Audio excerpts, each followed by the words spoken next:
Sí, ¿cómo te va, Reinaldo? Gracias por venir. Gracias por estar con nosotros en el programa. La primera vez, ¿no? La primera vez en el programa, hacía bastante que no venía al canal. Bienvenido, bienvenido. Gracias por estar con nosotros. Estamos hablando de Francisco. Sí, escuché ahí el final. Chile, y bueno, la pregunta que nos hacemos todos es que ¿finalmente va a venir? ¿Crees que va a venir en algún momento o no? Sí, seguramente sí, ¿no? No soy un especialista en temas del Vaticano. Más que esperar deseo, como muchos argentinos que esté acá. Yo soy una persona de una fe muy flaca, pero me parece que él es una figura extraordinaria, ¿no? Sería una pena que no venga a la Argentina. Creo que hay un defecto acá en Argentina, es que todos quieren el Papa a su medida. Es una defección que tenemos los argentinos. Queremos armar el Papa a nuestra imagen y semejanza, ideológica, política, personal. Creo que hay que empezar a ver al Papa como lo que es. No es más Bergoglio, es Francisco y una figura mundial importante, ¿no? ¿Y crees que le interesa lo que pasa políticamente, que son gestos políticos lo que manda, o simplemente hace lo que quiere, lo que siente y no le importa mucho más de lo que se especule con sus fotos, con sus rosarios, con sus cartas? No, evidentemente el Papa es un hombre inteligente, un hombre de la política. Creo que algunos gestos manda, otros no. Otros son señales que todos quieren ver o creen ver, interpreta cada uno para su lado. Pero creo que hay algunos mensajes, ¿no? Pero tampoco hay que dimensionarlos con tanta gravedad. Yo siempre creo que hay que mirarlo, insisto, como una figura mundial muy preponderante, muy fuerte. Es un líder espiritual que tiene gesto político, porque la Iglesia para mí los tiene. Pero me parece que hay como un abuso de la interpretación del Papa que yo quiero, ¿no? Entonces, para algunos en algunos momentos es kirchnerista, para el otro en un momento era liberal. Pasó algo muy curioso, era el principal adversario, entre comillas, político del kirchnerismo. Cuando llegó al Vaticano parecía el principal amigo del kirchnerismo, ¿no? Y yo creo que no debe ser ni una cosa ni la otra, ¿no? Ni tan calvo ni con dos pelucas, o en este caso con dos sotanas. Creo que hay que analizarlo con un poquito más de racionalidad, ¿no? Él paralelamente igual se lo ve muy cercano a mucha gente del kirchnerismo, pero por ejemplo es muy amigo de Esteban Bullrich. Por supuesto, Esteban Bullrich claro. es una persona muy creyente, y tiene una historia de vida muy así, con un milagro que le pasó con una hijita que se salvó de una enfermedad que parecía que iba a ser terminal, una persona de una fe muy importante, y es muy cercano y lo va a ver asiduamente. ¿Y pensás que ha habido un abuso por parte de la política con respecto a la figura del Papa? Viste que cuando hay elecciones salen todos a buscar la foto. ¿Sirve, suma votos? Yo creo que pasa, yo creo que pasa. A lo mejor hay algo de responsabilidad también en el Papa o en su entorno. Qué sé yo, sacarse una foto con el Papa es como que te da garantía de algo, ¿no? De que sos bueno, que sos mejor. Claro, es como andar con una remera de UNICEF. No, laburá para los chicos en todo caso, no te pongas una remera de UNICEF. O hacelo y hacé las dos cosas, sacate la foto y después laburá por los que menos tienen, ¿no? Que en definitiva es lo que debería pasar. A mí sí me alarma esto de que todo el tiempo quieren acomodar al Papa a una necesidad coyuntural. Y me parece que va mucho más allá. Yo creo que él hizo un aporte en un momento de la Argentina y quizás se malinterpretó. Cuando él decía cuiden a Cristina, decía cuiden a la democracia argentina. Como creo que lo haría ahora si peligrara por alguna circunstancia el gobierno de Mauricio Macri. Me parece que tiene una mirada un poquito más amplia y creo, insisto, para mí yo estoy convencido de esto, que cada uno lo trata de acomodar al sombrero. Cada uno acomoda la cabeza al sombrero que tiene ya ideológico, ¿no?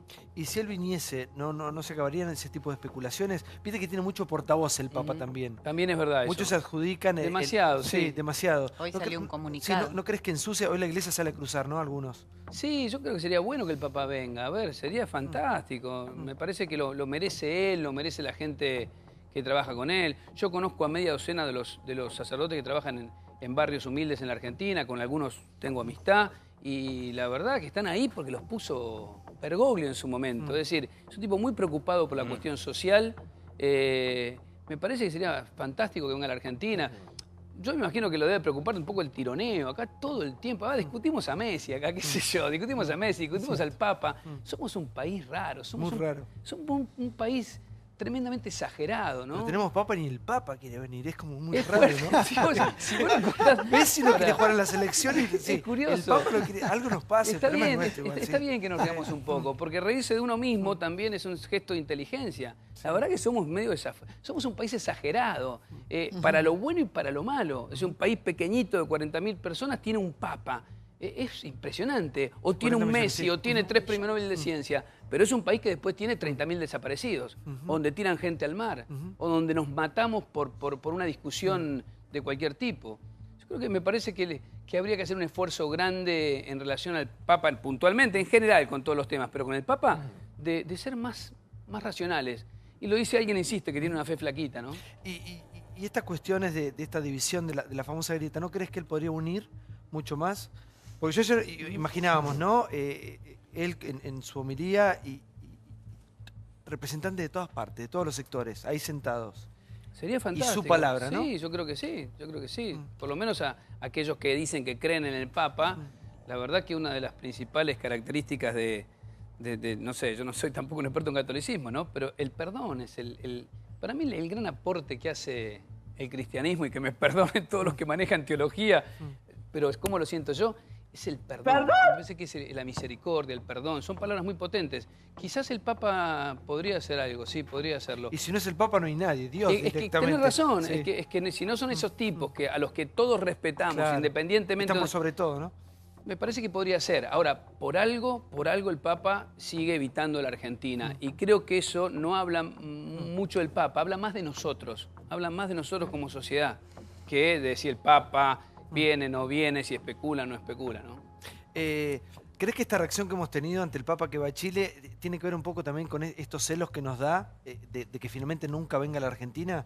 Hay un poco de rivalidad también entre los países. Viste que los argentinos somos muy egocéntricos y creemos que todo termina acá y que los problemas, digamos, hay problemas en el mundo, el Papa es un Papa del mundo, es un Papa de todos también, pero ¿crees que el hecho puntualmente de que vaya al país vecino, a Chile? Yo estuve el otro día en Chile un ratito y están fascinados con esto, están fascinados, se han preparado un despliegue impresionante porque van a ir millones de personas de toda Latinoamérica. ¿Crees que nos molesta por acá? ¿Por ese lado, por el lado egocéntrico que tenemos? No lo sé, puede ser, la verdad que no lo sé. Uso una frase que no se usa mucho en el periodismo. No lo sé, no tengo ni la menor idea. Yo creo que hay mucha gente que le duele que el Papa no venga. Me parece que eso sí lo comprendo. Ese punto a lo mejor lo comprendo. Digo, che, sé yo, lo quiero ver, lo quiero escuchar en vivo. Eso lo puedo entender. Pero me imagino que el Papa maneja razones que a lo mejor se nos escapan a nosotros. ¿Qué sé yo? A lo mejor no estará considerando que todavía la Argentina está con un nivel de tranquilidad. Hoy hubo gente que festejó que Timerman no fuera a atenderse a Estados Unidos. Es fuerte lo que Una persona enferma de cáncer, ¿no? Sí. A veces te digo una cosa, yo a veces miro y me provoca una tristeza. Digo, la pucha, digo, ¿cómo puede ser? ¿Qué cuestión ideológica te puede llevar a decir algo así, no?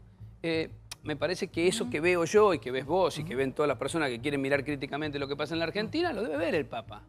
Lo debe ver el Papa. ¿Y cómo hacemos para saltear la trampa de caer de un lado y del otro? Y de tener una mirada objetiva, de seguir adelante, de pensar en un país hacia el futuro, de cerrar algunas heridas. ¿Sabes qué siento todo el tiempo? Sí, discúlpame, Reinaldo. Siento todo el tiempo que nosotros nos quedamos en los 70. Hay una herida que nunca terminó de cerrar. Y todo el tiempo volvemos ahí. Y no podemos saldar algunas deudas. Una historia muy pesada con la sangre que han corrido. Vos recién decías 30.000 desaparecidos. Y todavía nos cuesta eso, nos cuesta asimilar eso, de alguna manera reconocer esa parte de la historia y continuar, seguir adelante. ¿Se va a poder en algún momento o crees que no? ¿O cuánto va a tardar?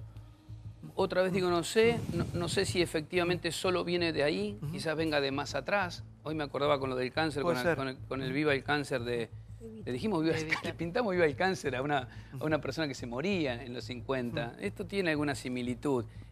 No sé si viene solo de ahí.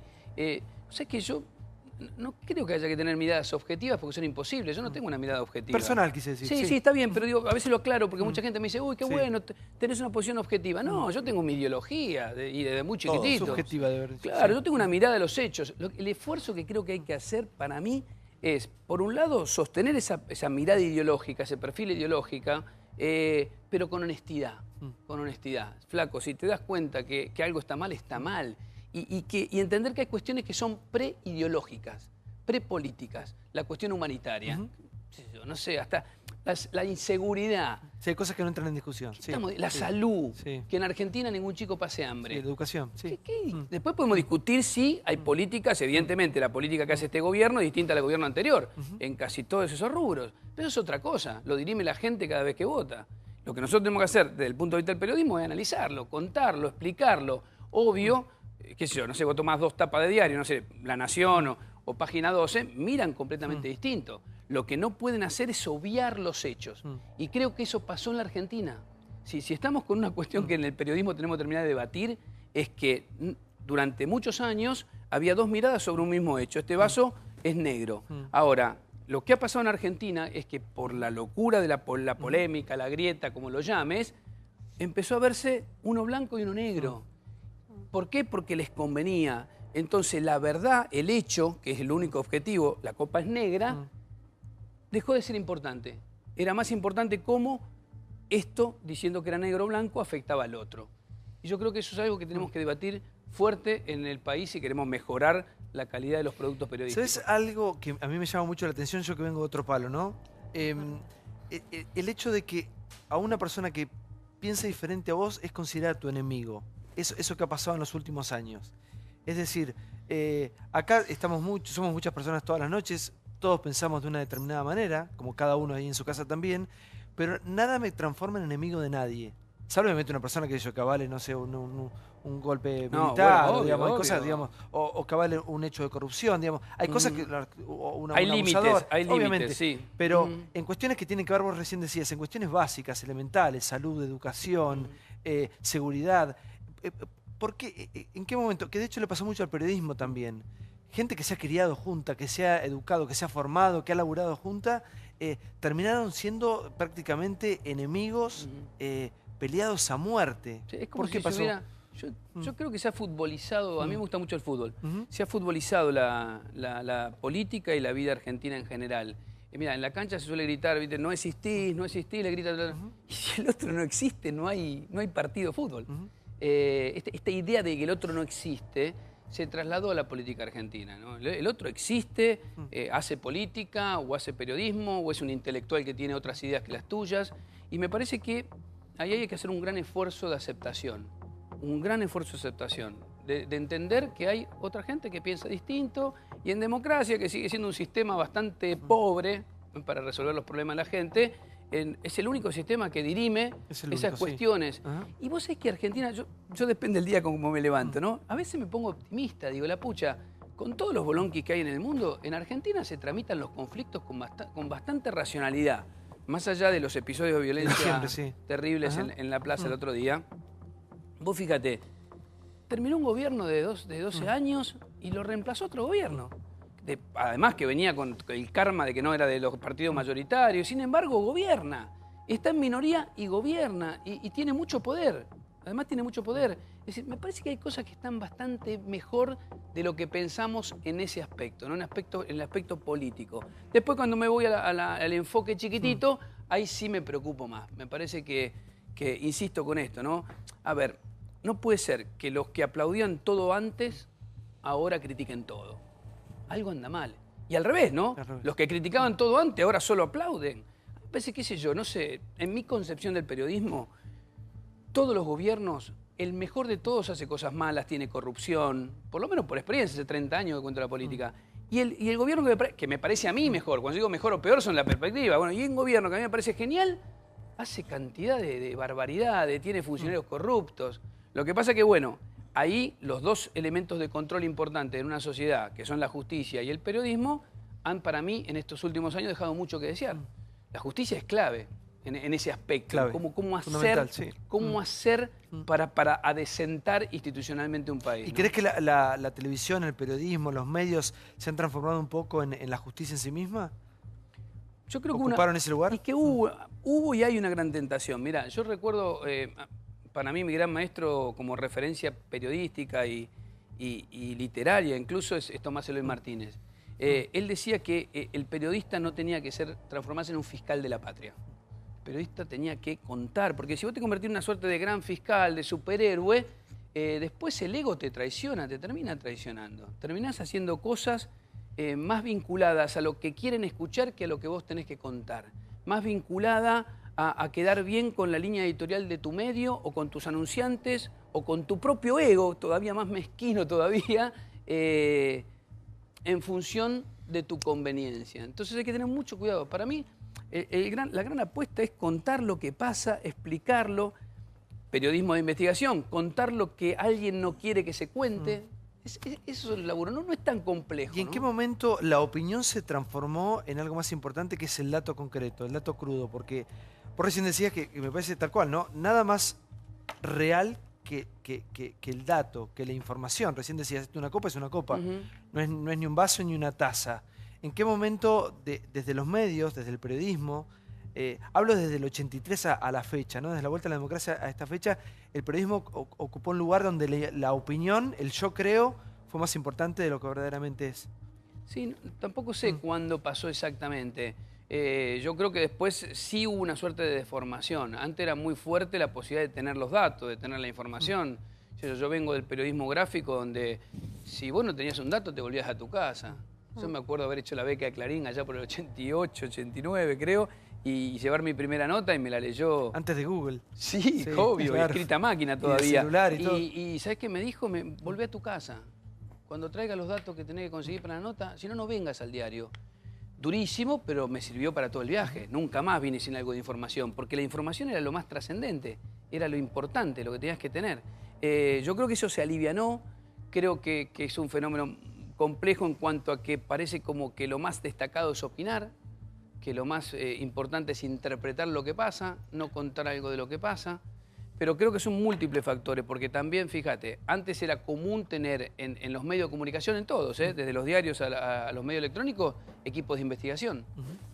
¿Cuáles son en este momento en Argentina? Tenés muy buenos periodistas de investigación, se han hecho buenas investigaciones, también en Argentina, esto hay que decirlo. Sí, lo de Alconadamón ha sido tremendo. Lo de Alconadamón, sí.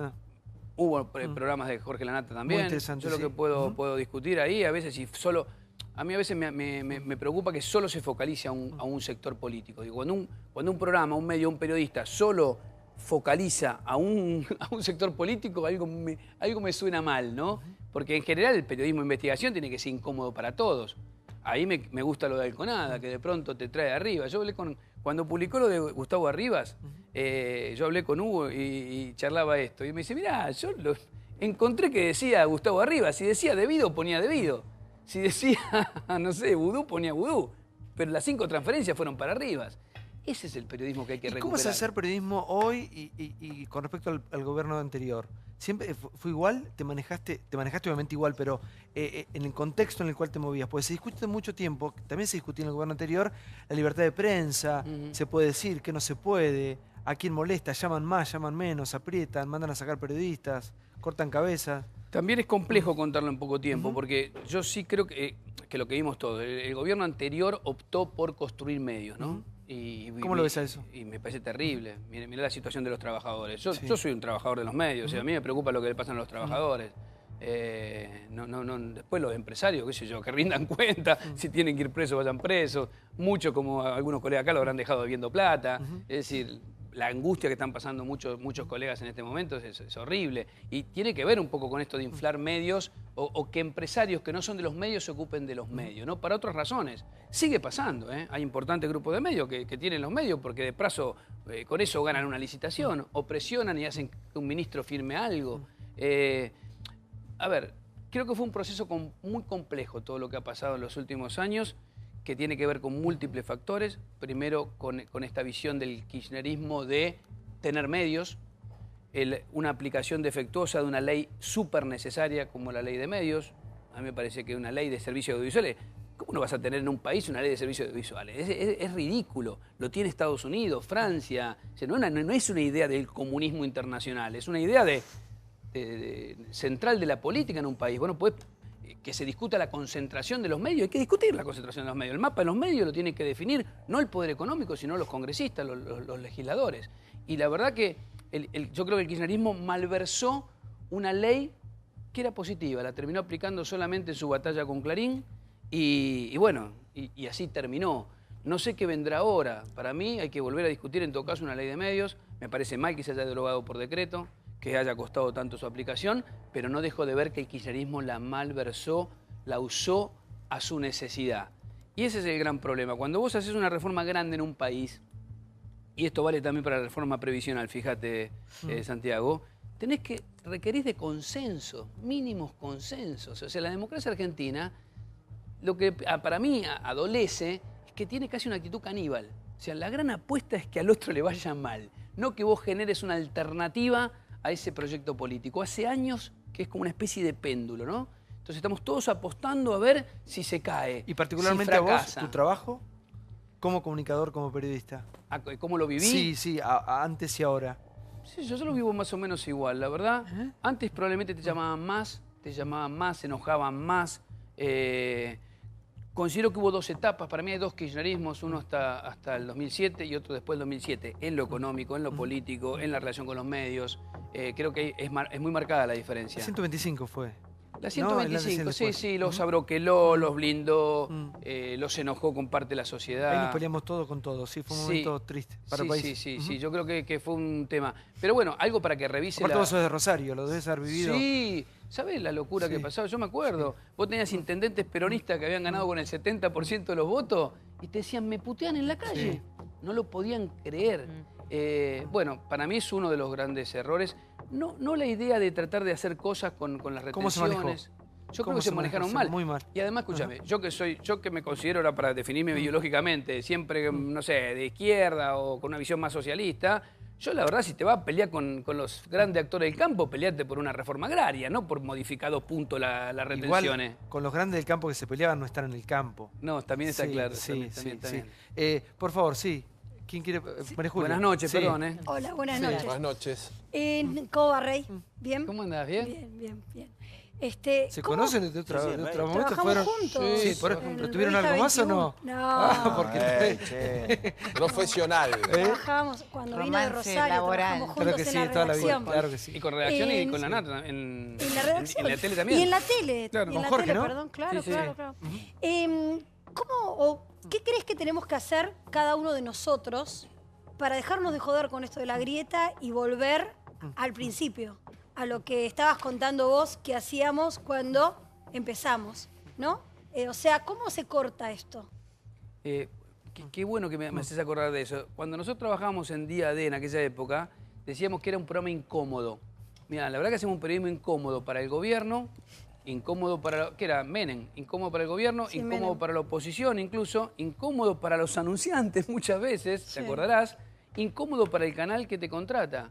Yo creo que ese es un buen parámetro, yo le preguntaría a mucha gente qué tipo de periodismo hace, ¿no? Si hace un periodismo incómodo realmente para todos o hace un periodismo incómodo para tal o para cual. Creo que esa es una buena referencia. Ahora, una aclaración. Yo no estoy acá para dar lecciones de nada. En realidad me siento aprendiendo. Pensando. Me lo preguntás de colega a colega para ayudarnos a pensar y eso me parece que está bueno. Yo creo que hay que volver a hacer periodismo. Creo que hay que hacer el gran esfuerzo de darse cuenta que si tenemos un rol en una sociedad democrática es el de controlar al poder. O sea, con las limitaciones que eso tiene, ¿no? Porque tampoco es que vos podés hacer que alguien vaya preso. Vos haces la denuncia y después el juez la concreta o no la concreta es otra cosa, si le encuentra basamento. Pero me parece que hay que ser riguroso, hacer periodismo sin mirar a quién, me parece clave. Yo lo que veo todo el tiempo y que me desespera, digo, ¿cómo puede ser que trates de esta manera a este personaje y a este no?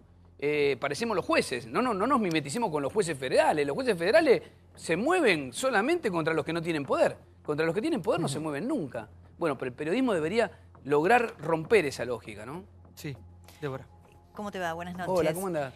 Te quería preguntar vos cuando fueron los Martín Fierro, esa famosa contrapunto, digamos, en relación con lo que estaba pasando con los medios de comunicación hoy, atribuyéndole un poco al gobierno actual, ¿no es cierto?, la responsabilidad de ver que no haya falta de pluralidad de voces, o incluso, si no me equivoco, en el textual que leyó tu compañera, se hablaba de una suerte de afrenta contra la libertad de expresión.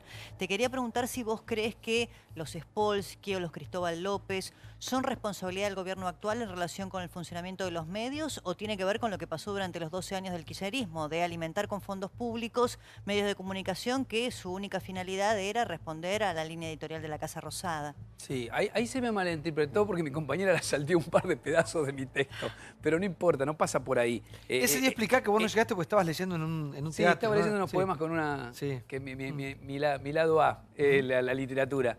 Le había avisado a la gente de Aptra que llegaba tarde. Es más, no llegué de casualidad. casualidad, yo llegué cuando se bajaban del escenario.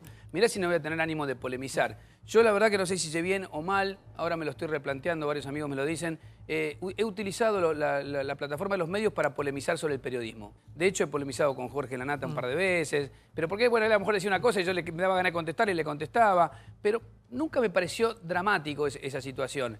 En el caso ese, para que quede definitivamente claro, es obvio, lo acabo de decir recién con Santiago, o sea, acá hubo empresarios que armaron medios, inflaron medios y además apenas se terminó el gobierno se fueron. No, pero no fueron los empresarios, vos lo sabés bien, eso fue alimentado políticamente. Sí, no es supuesto. que López un día se levantó y dijo voy a comprar y escúchame, Spolky. Eran mandatarios. Yo eso lo viví, yo vi el día que por favor. vino Haddad a la radio y nos presentó a los dueños nuevos, pero así te dabas cuenta que era una persona que no quería desprenderse de eso y todos transitamos ese momento, la caída de la antena y todo. Fue un momento, sí, grave. muy grave. Sí, muy malo. El gobierno usó empresarios para tener medios, ya lo dije claramente. Eso aparte es una obviedad. ¿Y al macrismo le interesan menos los medios que al gobierno anterior? No, le interesan mucho. Lo que pasa es que, mira, yo ya hablaba con Hernán Lombardi por el tema de los despidos en algunos medios y él me hablaba bien de Canal 7 y yo le decía, sí, la verdad que sí. Parece el canal menos oficialista de la Argentina. Se lo dije como una ironía, pero también pensemos un poco, porque el canal estatal parece que por un lado está bueno por parte del gobierno, pero ¿por qué? Porque el gobierno no necesita. La verdad que tiene un montón de medios que aplauden todo el tiempo. Y eso es lo que yo creo que hay que revisar. Ni antes ni ahora hay que aplaudir lo que está bien. ¿Qué sé yo? No sé, yo veo muchas cosas buenas del gobierno. Y las destaco y me parece bien. ¿Y qué ves mal? ¿Qué ves bien lo de los bingos, lo de la lotería, lo de los bingos, hoy me parece fantástico. De la gobernadora, sí. ¿Y qué ves bien y qué ves mal? ¿Qué te preocupa ahora del gobierno actual? En general, mira, me preocupa esencialmente el endeudamiento. Me asusta un poco, porque otra vez veo la posibilidad del péndulo. Me asusta un poquito esto, ¿no? De que el endeudamiento en algún momento se transforme en una crisis de deuda. Por otro lado, creo que está en un brete jodido, yo los entiendo. Yo hablo bastante con los funcionarios de economía y del gobierno en general. Si no se endeudan, hay que ajustar todavía de manera más brusca que la que se está ajustando. Están como con la manta corta, ¿no? Ahora, lo que yo agregaría desde mi perspectiva, que obviamente no es la que tienen a lo mejor otras personas que son las que manejan la economía, es que a lo mejor se puede sacar guita de otro lado. No sé, a lo mejor se puede recuperar plata de otro lado. Pero bueno, te contesté porque no quiero quedar que no te contesté. Sí, Está sí, claro lo que pero- pienso de Spolky, de lo que Porque se armó. además sabés que Spolky no empezó con el kirchnerismo. Era un modus operandi, No, acordate pensé que incluso iba a tener algún medio ahora. Porque... No, bueno, por suerte no. Igual en Ojalá, cualquier momento ojalá. aparece. No sí. sé. Ojalá que no. Sí, No Natalia, sé. Bueno, sí. no, Buen dato. más allá de todo esta grieta, quisiera saber si opinás también que en parte también es fogoneada por el narcisismo de algunos periodistas, donde desaparece la noticia y lo importante es quien lo dice, ¿no? Se convierten en estrellas bueno, celebrities en ese sentido. Sí, sí. ¿Y qué habría que hacer para Yo me desmontar ese escenario y que la yo creo información vuelva a ser lo más importante? Sí, yo hago una autocrítica. Yo creo que, por ejemplo, en ese episodio tendría que haberme tratado de cindir más. Fuiste Me preocupó uno más de porque ellos. apareció el tema de que había aparecido una... Yo me fui después me fui al teatro, mirá. Yo soy un enfermo de irme al teatro, salgo bastante. De ahí me fui al teatro y me empezaron a llegar mensajes que decían ¿Cómo te fuiste? antisemitas. ¿Tiraste la bomba y te fuiste al No, cuando terminó quilombo la después fiesta, de cuando todo terminó la eso? Sí. fiesta, a las 12 me fui a ver microteatro y me llegaban los mensajes y digo, ¿qué está pasando? No entendía nada porque yo ni me había enterado del episodio. Incluso después lo hablé con Diego. Pero bueno, no sé, creo que tenés razón con lo del narcisismo, tenés razón, cada uno en su medida. Yo creo que hay muchos periodistas que escribirían Joy Platero, ¿no? Y la verdad que... Soy platero, muy Muchachos. bueno. Soy platero. Es verdad. Sí, por favor. Sí, Diego. Sí, quería preguntarte, Reinaldo, ¿qué crees vos o qué influencia tienen los medios en el clima social y en la decisión de un voto? Si los medios, sumadas las diferentes voces, pueden cambiar una elección para ganarla o para perderla, y si ahora, vos recién mencionabas que un periodismo tiene que ser incómodo y que tiene que controlar al poder. Si crees que es un periodismo incómodo el actual, en general, y si se está controlando al poder como se debe. Sí, tampoco no lo sé bien cuáles son los grados, los niveles. Creo por experiencia de todos estos años que yo creo que los medios no definen una elección, me parece. Mira Estados Unidos. ¿sí? Sí, no definen una elección.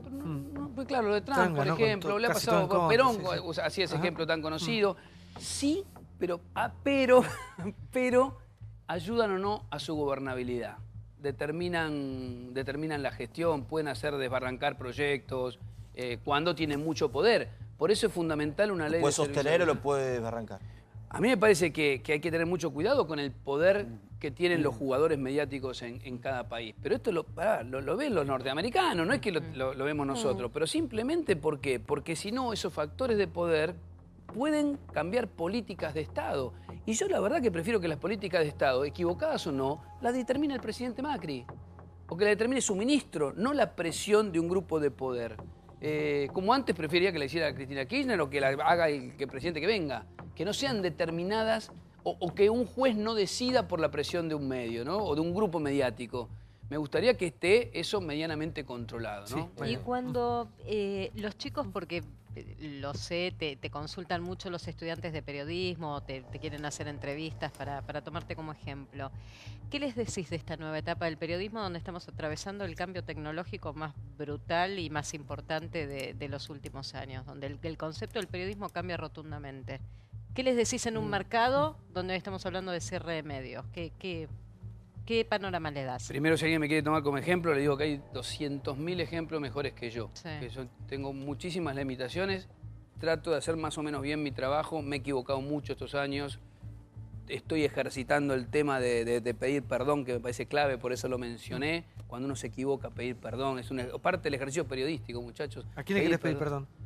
No, pero en la vida cotidiana me refiero. En la vida cotidiana, metiste la gamba, disculpate, flaco, dijiste una barbaridad.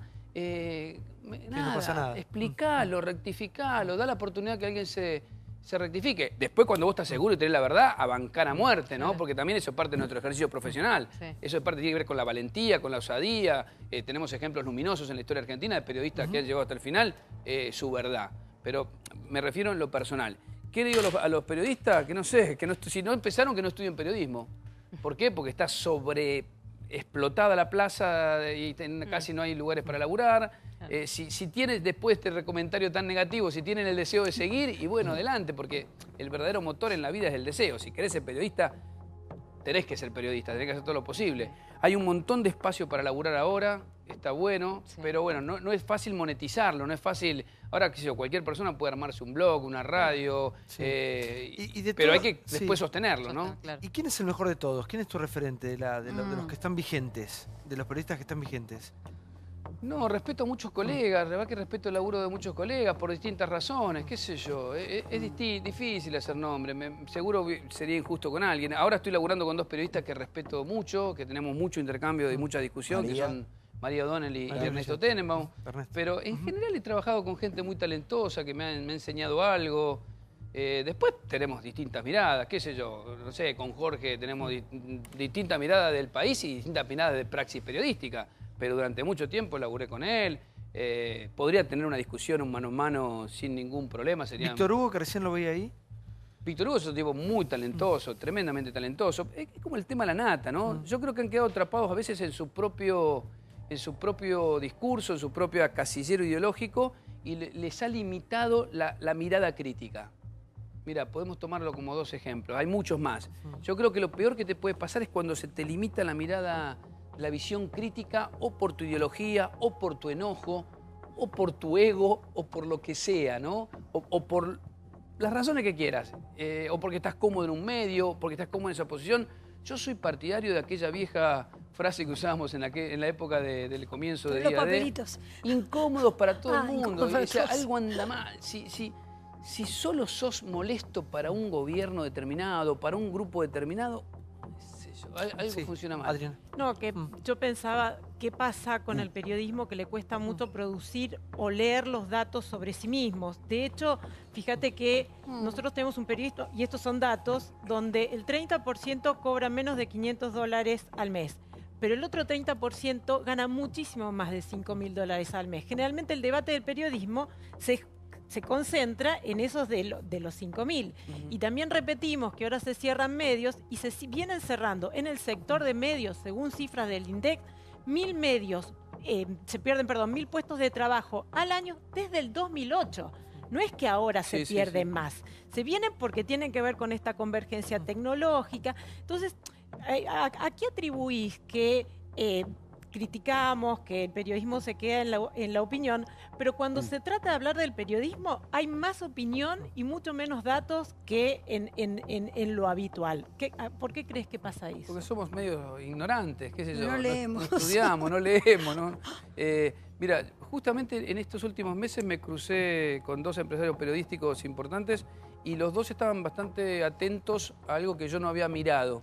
Y en el tema de la audiencia, y porque uno puede decir, che, hay que salvar tal medio, porque me lo dijo alguien, me dice, vos estás todo el tiempo hinchando con que alguien haga algo, que no se pierdan puestos de trabajo. Cuidado, yo lo haría con los periodistas, lo haría con los metalúrgicos, si tuviera problema. Eso tiene que ver con un posicionamiento ideológico. Yo creo que el trabajo es clave, entonces hay que defenderlo, y creo que el Estado no es que se tiene que hacer cargo de los medios, que se me interpretó mal en eso, no es que quiero que se quede con los medios, pero tenés recursos para ayudar, tenés forma de articular, tenés cosas para hacer. No, pero me decía algo que me esclareció, me dice, ojo, porque si no hay audiencia, no hay forma de salvar un medio. Totalmente. Si a vos no te vieran, si no lo estuvieran viendo, ¿cuánto dura este programa? Es decir, tiene perdurabilidad porque te ven. Entonces, ahí me parece que hay un tema de construcción de audiencia que tenemos que trabajar y que tiene que ver con la información. Totalmente. ¿Para quién hago este producto? ¿Cómo lo hago? ¿Me estoy equivocando? ¿No me estoy equivocando? Sí. Me parece que hay mucho para aprender, ¿no? Reinaldo, te quiero consultar si vos sentís que hiciste un periodismo incómodo con los kirchneristas y si haces un periodismo incómodo con el macrismo en la actualidad. ¿O tenés algo que veas que diga, bueno, acá no fui lo suficientemente duro o lo suficientemente imparcial? Ya que hablamos tanto de la incomodidad. Buenísima pregunta, buenísima pregunta. Creo que sí, creo que trato de tener la misma actitud, trato de tener el mismo espíritu crítico.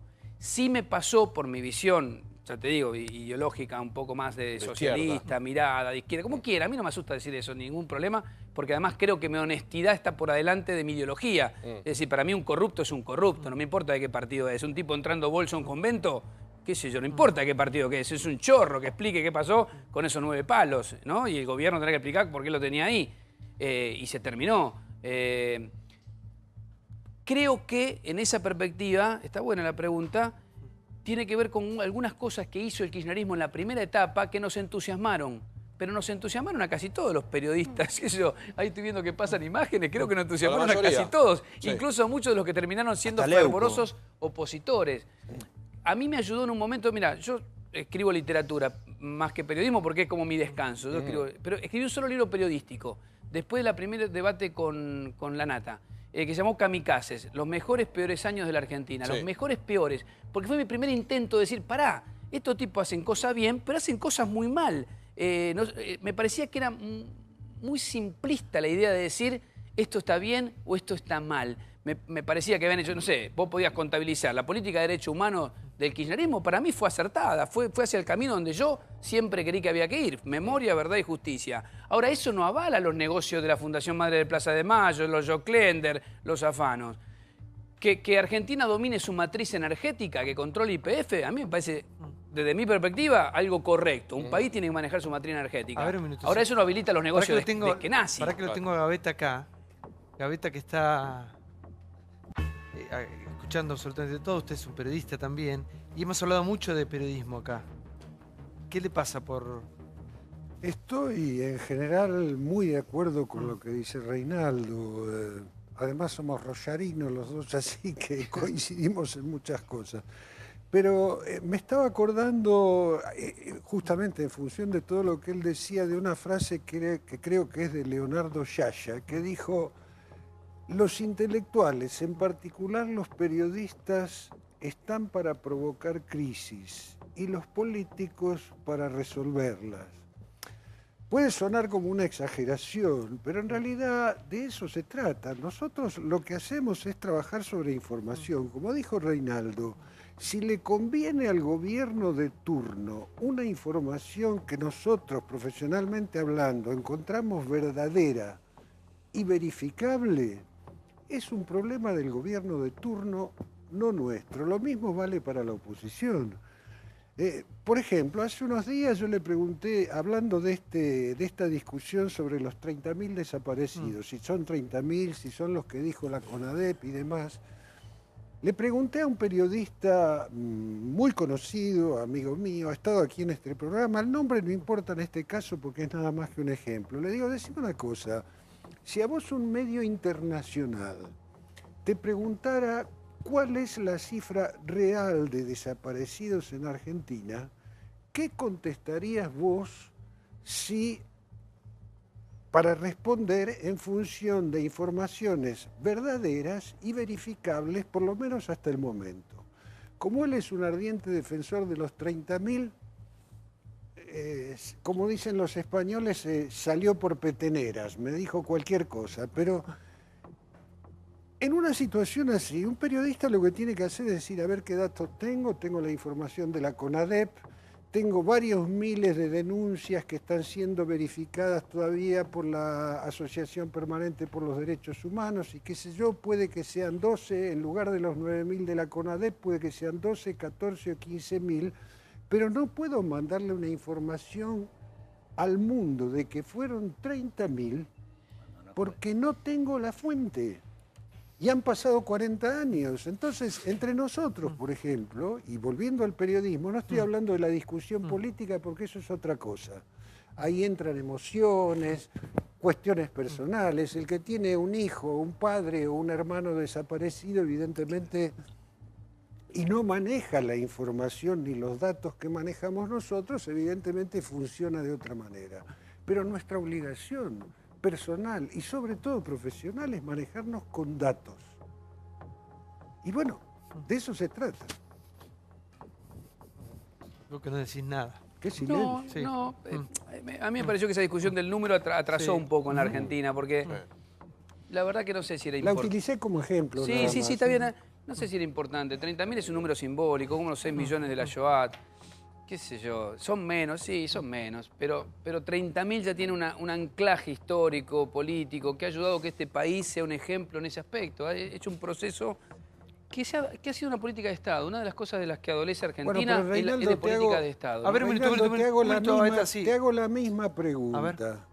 Si te pidiera de Estados Unidos el New York Times, páseme los datos de los desaparecidos en Argentina. Mínimamente tendrías que decir, las organizaciones de derechos humanos siguen sosteniendo 30.000, pero la CONADEP dijo 9.000 y la Asamblea Permanente por los Derechos Humanos tiene 3.000 denuncias más no verificadas. Es que no cambiaría. Podés tomar partido. Sí, el dato, la copa. Claro. Lo que creo que fue un error es que desde la política se usara la discusión. A mí me parece que fue un error, porque no colabora demasiado, no cambia nada. La atrocidad de lo que pasó en la dictadura no se mide por números y creo que es una de las cosas de las cuales Argentina puede estar orgullosa, que hubo un proceso que con idas y vueltas, con los problemas que tuvo, conduce a una resolución judicial. Me parece que va sanando, que se sana, que este es un proceso que se sana. Yo soy muy optimista en cuanto a eso, por lo menos, a ese punto. Vamos a uno de los temas del día que arrancábamos con eso, es el sindicalismo bajo la lupa. ¿Te parece que es para la tribuna o que finalmente se viene una depuración dentro del sindicalismo y se va a esclarecer, no se van a esclarecer algunas cuestiones que tienen tanto tiempo oscuras? No, me parece que es positivo. La verdad que haya procesos y que personajes como Medina, el Caballo Suárez, Balcedo, ¿no? Por fin rindan cuentas, me parece que está bien. Alguien me decía, bueno, pero el contexto por ahí sí, el contexto político hace que muchas cosas se muevan o se muevan para un lado o se muevan para el otro. Yo en este caso vuelvo a medir el resultado. La verdad que está bien, está bueno eso. El único reparo que pondría es cuidado, no vaya a ser que este entusiasmo en ir por algunos sindicalistas corruptos, que hay evidentemente muchos, no termine llevándose puesto a algún dirigente gremial por su oposición al gobierno. ¿Víctor Santamaría, por ejemplo? No lo sé, no sé bien cuál es la situación judicial de Santa María. Hay una acusación de la UIF. Muy complicada, por cierto. Muy importante, pero, insisto, a mí el caso hay que tener mucha prudencia con la oposición. Es lo mismo que pasó con Bonadío con el pedido de prisión preventiva para Cristina Kirchner. Es decir, es tan delicado, pedir la prisión de un dirigente opositor, sobre todo si es importante, que tenés que tener muchísimo cuidado. Yo no digo que no lo puedas hacer, porque si evidentemente tenés elementos, sos un juez independiente, honesto, capaz, no es el caso de Bonadío, y tenés los elementos, bueno, andá, pero tenés que hacerlo con mucha prudencia. Entonces digo, cuidado. ¿Por qué? Porque son opositores. Y tenés que tener cuidado con los opositores, porque el sistema democrático funciona con oficialismo y con oposición. Ahora, ante tu pregunta, bienvenido sea. ¿Alguna vez el sindicalismo tiene que dejar de ser sinónimo de extorsión, aprietes, negocios, lujos? Mira, ayer me dijo alguien, me enfermó, alguien en la radio me llamó y me dice, pero a mí no me importa si son corruptos o no, yo quiero que me defendan el salario. No te defienden el salario, porque si hay alguien que puede cambiar el sindicalismo, está bien lo que haga la justicia, me parece que esto puede ser aleccionador.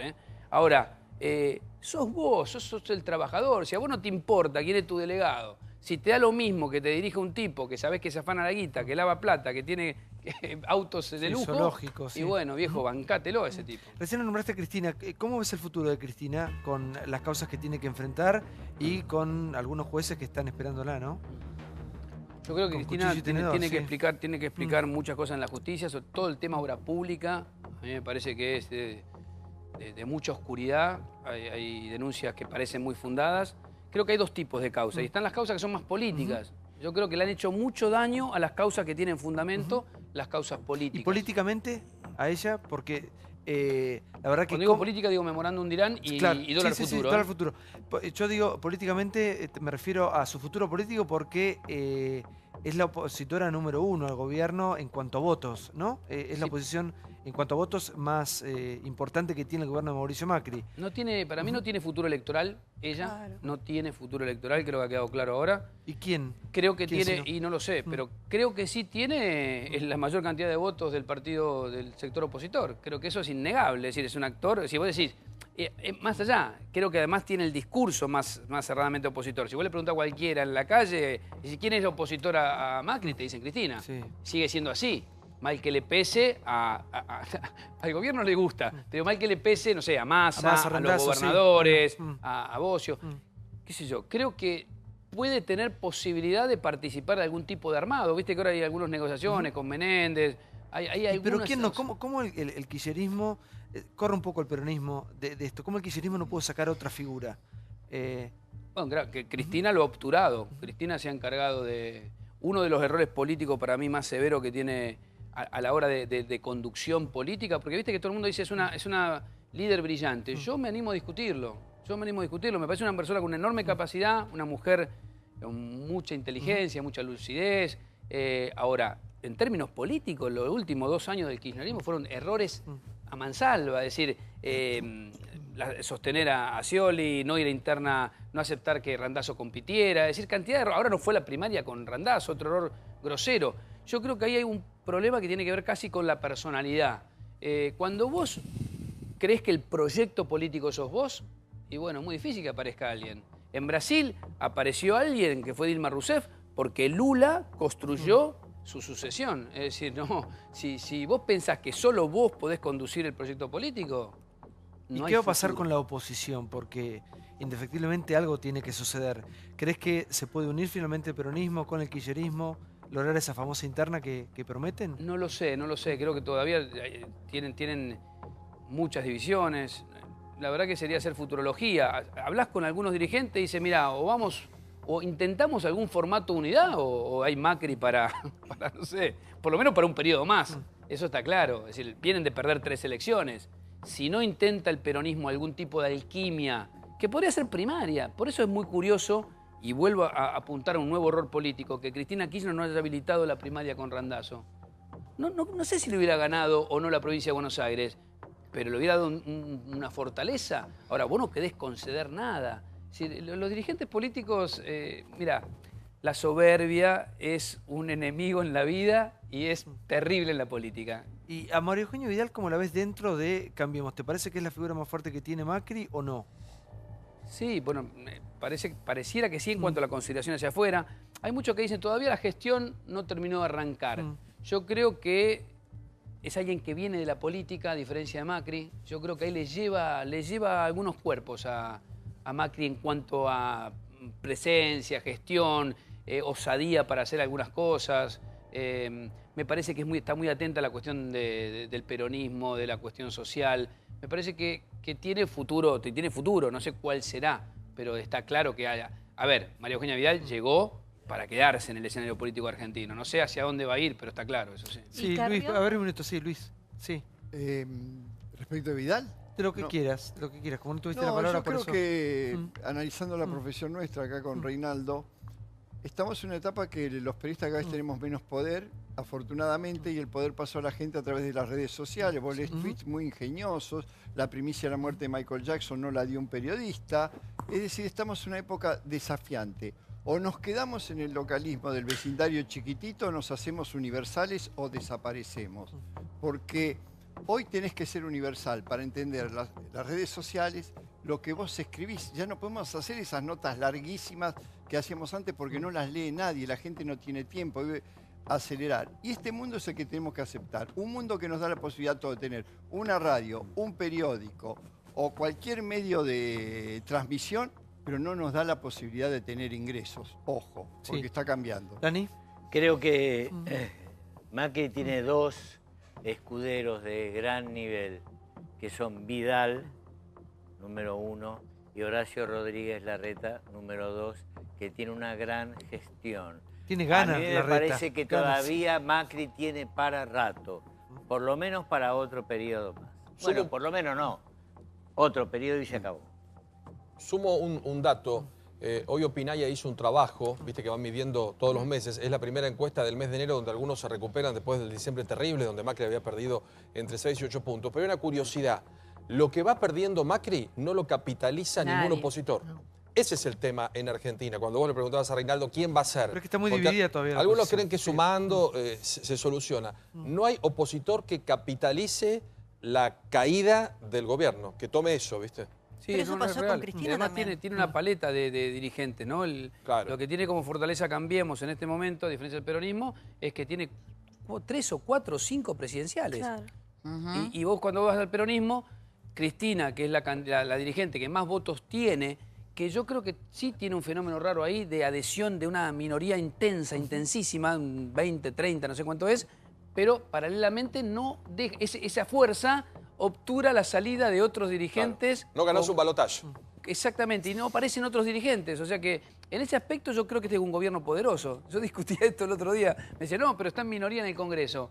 No, bueno, pero tiene esa fortaleza de candidato. Viene de un respaldo popular importante. Tiene el apoyo de casi todos los grandes empresarios de la Argentina. Y tiene un gran apoyo de los medios de comunicación también. La verdad que está en una plataforma realmente potente y además tiene dividido a la oposición y dividido al sindicalismo. Ahora, ¿qué hará con esa plataforma positiva? No lo sé, no lo sé. Sí, por favor, Cafiero. Bueno, ya que hablan del peronismo no puedo dejar de opinar. La semana pasada fue que Belauta me decía, dame los nombres, vos, Liliana, también te enojabas que tiene un nombre algún peronista presidenciable, ¿no? Yo creo que más que los nombres, todos aquellos que nos sentimos peronistas y entendemos que este gobierno está haciendo las cosas muy mal, nos tenemos que unir detrás de un mismo proyecto que nos incluya a todos.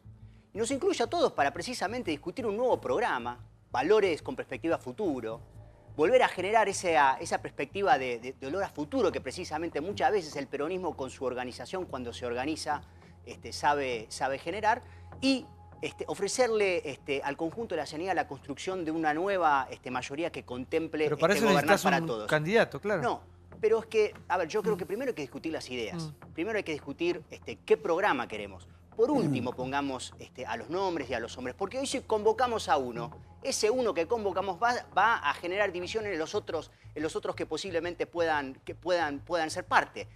Precisamente porque hay muchas ideas en las cuales podemos compartir, es que es necesario primero empezar a hablar de ideas.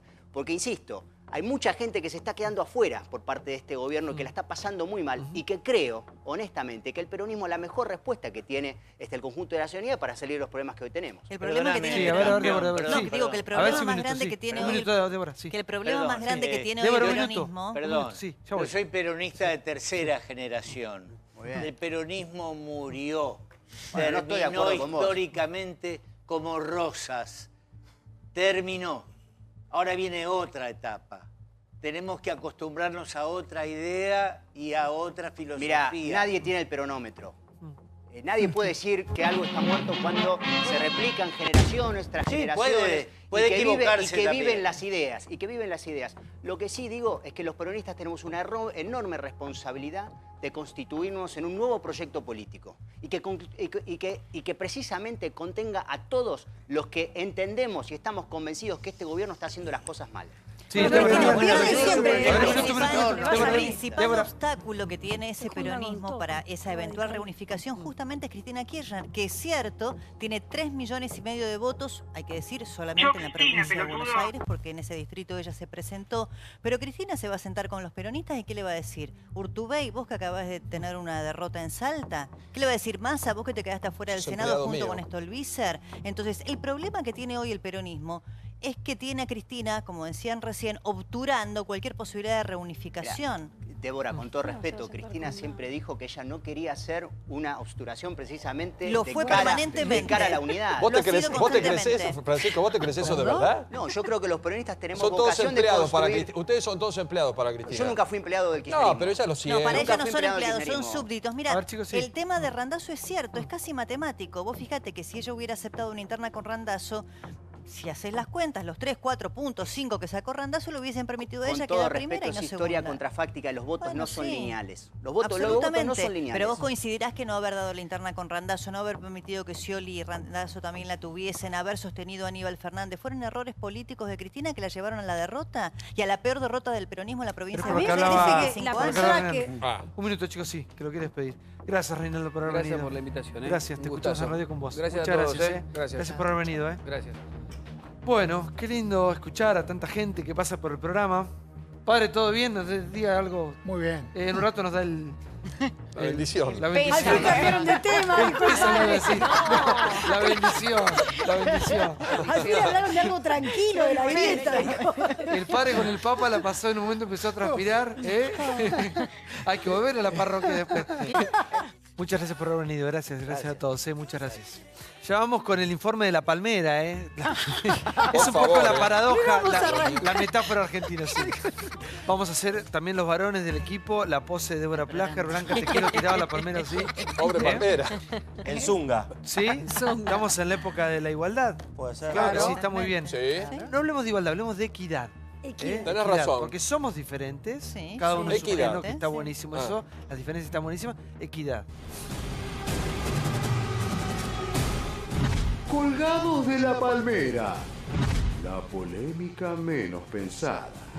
En el marco del plan de reformas que se harán en la Casa Rosada, el gobierno decidió reemplazar a un ejemplar de esa planta centenaria que se secó. El debate no tardó en llegar. Se firmó el reemplazo de una palmera de la Casa Rosada. La palmera se secó en agosto pasado. En 1900 es instalada, hay una fuente en el medio. Un caño se rompió y el Oscar Parrilli se olvidó de reparar.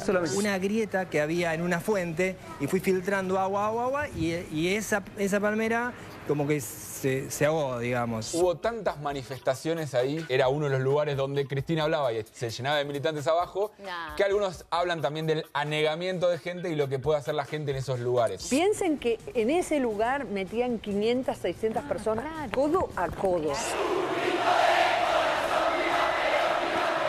Seguir trabajando con la misma fuerza de siempre.